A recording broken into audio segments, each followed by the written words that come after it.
पाहणार आहोत। वर्तुळाचे केंद्रबिंदू हा आहे, याला वर्तुळाची स्पर्शिका असं म्हणतात।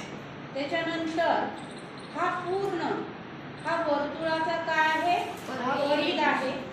त्यानंतर ही वर्तुळाची छेदिका आहे,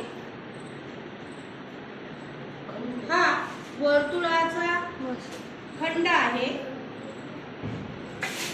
आणि ही वर्तुळाची पाकळी आहे।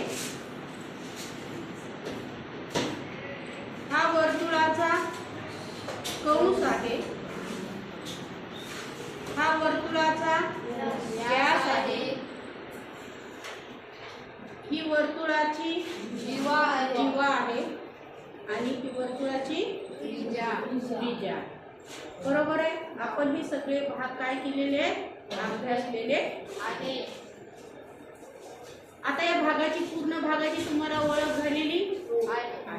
चला याच्यावरचे आता प्रमेय